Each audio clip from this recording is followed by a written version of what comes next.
We were going down a gravel road. We didn't know the area because the place we were detasseling, we had never been to before, and so we didn't know exactly what field we were going to. And we were following the bus on a gravel road, and there was no wind that day, and the dust was being kicked up, but we couldn't see the bus in front of us.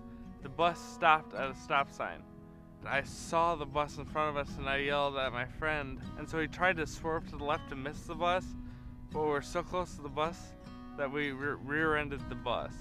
I was in the Iowa City Hospital for a month, and then after that, they sent me to the Chicago Rehabilitation Center, and I was there for 2.5 months. And then I came home, and then I went to outpatient rehab at Covenant for 7 months. Some of the most beautiful roads in America are rural roads, but they can also be some of the most dangerous, mainly because they're narrow, they're often not lit at night, they're not marked as far as lanes, and they're also heavily populated by slow-moving equipment such as tractors and combines. And so when you see that on the highway, you need to recognize that there's a slow-moving vehicle ahead of you and to respond appropriately. Anytime a farmer moves a piece of machinery on the highway, he's taking on a new responsibility. He's got to recognize that there are other people using that highway and that have a right to use that highway just as he does. And so they need to recognize that they're moving slower, their equipment is larger and wider and often interferes with other parts of the width of the road. There needs to be a better attention given to visibility, such as flashing lights, escort vehicles, and then one of the most recognized symbols in rural America is the SMV emblem, which is a bright red and orange triangle that's mounted on the rear of slow-moving vehicles all across America. It's used in every state, and it's something that all motorists ought to recognize. When that slower piece of equipment ahead of you takes a left-hand turn, either into a driveway or into a side road, and that occurs as a motorist is trying to pass. The farmer makes that left-hand turn right into the path of a passing car, and that collision typically occurs right into the side of the tractor.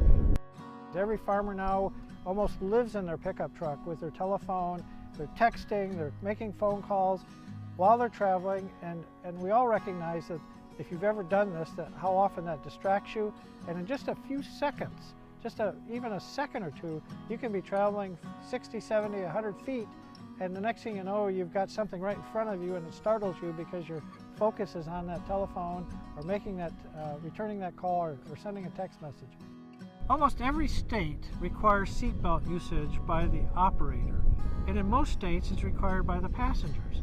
Oftentimes in rural communities, we become kind of lax about wearing seatbelts, going from one place to another on a rural road, and yet we know that most fatalities in this country occur on rural roads, and in most cases it's by a passenger or an operator not wearing a seatbelt. I realized that in Iowa here, they did not have a back seatbelt law, and it's like in my accident, if they would have had a law, I would have definitely put my seatbelt on that day. And so I went down to Des Moines and lobbied for a seatbelt law, and the senators bounced it back and forth and decided, oh, why don't we do 17-year-olds and younger in the back seat have to have their seatbelt on? And then it passed in the Senate and the House, and so they named it Isaiah's Law.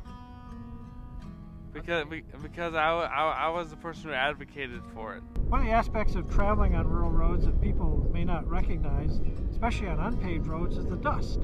And we've had over the years numerous incidents where motorists who are unfamiliar with a road may be traveling a vehicle that is generating a lot of dust, and they literally run directly into the rear of that vehicle because they're traveling through the dust, they can't see it. And you don't see that in most other settings. If you can't see, slow down. Because what you can't see, who knows what's going to happen. You might go in the ditch, or you might hit another car, so just slow down.